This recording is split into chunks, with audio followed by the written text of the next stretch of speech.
Assalamualaikum warahmatullahi wabarakatuh. Nama saya Talur Ramadan. Saya ingin mempresentasikan tugas saya yang berjudul Usaha Ekonomi Peternakan. MK Ilmu Ekonomi Peternakan dengan dosen Ibu Siti Dr. Insinyur Siti Jubaidah SPT SAG MM IPM.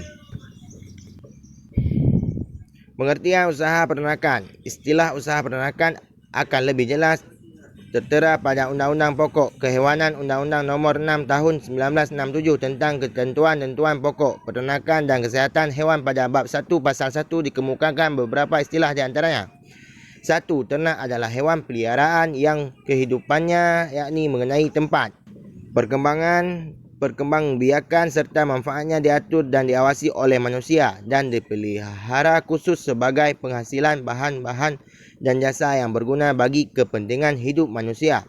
2. Peternak adalah orang atau badan hukum dan atau buruh peternakan yang mentajaharai mata pencariannya sebagian atau seluruhnya bersumber kepada peternakan. 3. Peternakan atau usaha peternakan adalah pengusaha pembudidayaan pemeliharaan ternak dengan segala fasilitas penunjang bagai kehidupan ternak. 4. Peternakan murni adalah cara peternakan di mana perkembangbiakan ternaknya dilakukan dengan jalan pemacekan antara ternak hewan yang termasuk dalam satu rumpun. 5. Perusahaan peternakan adalah peternakan yang dilakukan pada tempat tertentu serta perkembangbiakan dan manfaatnya diatur dan diawasi oleh peternak. 6. Kelas ternak adalah sekumpulan atau kelompok bangsa-bangsa ternak yang dibentukkan dikembang mula di suatu daerah tertentu. 7. Bangsa ternak (bred) adalah suatu kelompok dari ternak yang memiliki persamaan dalam bentuk morfologis, sifat-sifat fisiologis dan bentuk anatomis yang karakteristik untuk tiap-tiap bangsa dapat diturunkan pada generasinya selanjutnya.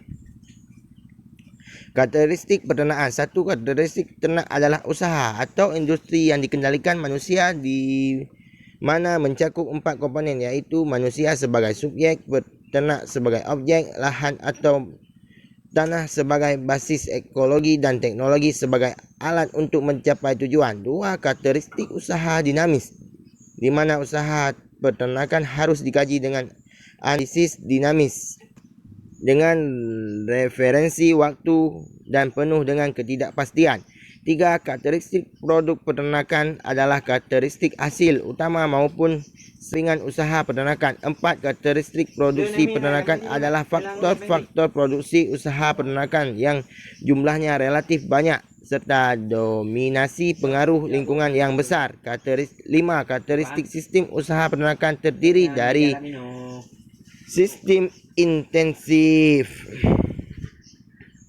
6. Karakteristik tipe ternak berdasarkan penggunaan pakan, iaitu ternak non-ruminansia (berperut tunggal) dan ternak ruminansia berperut ganda. Dengan demikian, ternak yang dibudidayakan oleh manusia dapat dikelompokkan menjadi 4 kelompok, iaitu 1. Ternak unggas, 2. Ternak potong, 3. Ternak perah, 4. Aneka ternak adalah ternak yang tidak dalam satu kelas.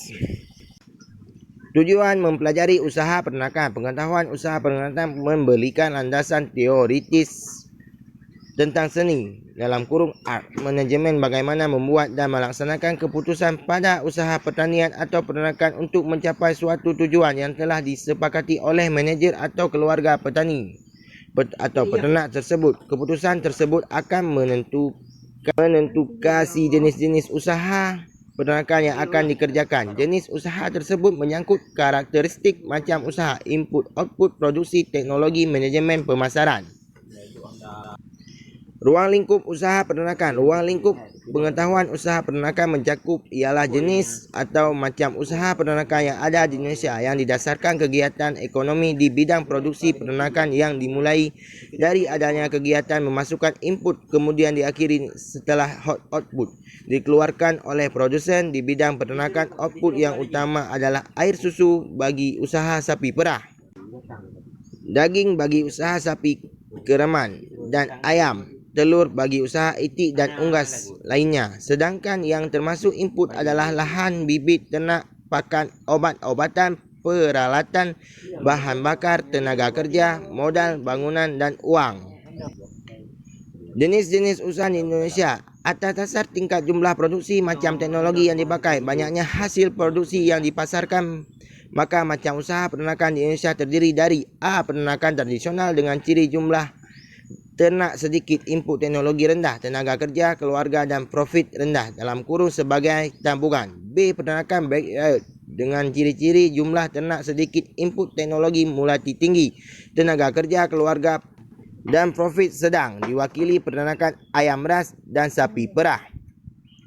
C. Peternakan modern dengan ciri-ciri jumlah ternak banyak, input teknologi tinggi, tenaga kerja spesifik bidang peternakan dan profit tinggi. Atas dasar cara pemeliharaan ternak dan manajemen sumber daya peternakan, maka jenis usaha peternakan dapat dikelompokkan menjadi 3 bahagian. 1. Intensifikasi usaha peternakan. 2. Semi intensifikasi usaha. 3. Intensifikasi usaha peternakan. Berdasarkan macam output suatu usaha peternakan, maka akan menjadi usaha. 1. Usaha peternakan pembibitan dalam kurung branding farm. 2. Usaha peternakan penggemukan dalam kurung feedlot. 3. Usaha makanan ternak. 4. Usaha pengelolaan hasil peternakan. 5. Usaha mesin peternakan. 6. Usaha pemasaran hasil peternakan. Analisis finansial. Dalam usaha peternakan komersial diperlukan peningkatan pola usaha dan skala ekonomi serta efisien dalam manajemen pemeliharaan untuk memperoleh keuntungan atau lambang lebih besar. Dengan demikian, peternakan akan menerapkan prinsip ekonomi yang bertujuan untuk memperoleh keuntungan yang lebih besar dan dapat meningkatkan kesejahteraan peternakan. Analisis finansial dari suatu usaha peternakan bertujuan untuk mengetahui apakah usaha yang dijalankan layak untuk dilaksanakan atau tidak, merupakan suatu informasi dan menghindari keterlanjuran investasi yang cukup besar pada usaha-usaha yang ternyata tidak menguntungkan. Sebagai sarana keuangan yang dilengkapi dengan informasi yang sangat dibutuhkan oleh pihak-pihak lain seperti lembaga pemberian dana dalam kurung perbankan, pendapatan atau keuntungan ekonomi dengan analisis, iaitu biaya A. Biaya produksi, B. Penerimaan, C. BEP dalam kurung break even point, D. RCR atau C. Ratio. Sekian, terima kasih. Assalamualaikum warahmatullahi taala wabarakatuh.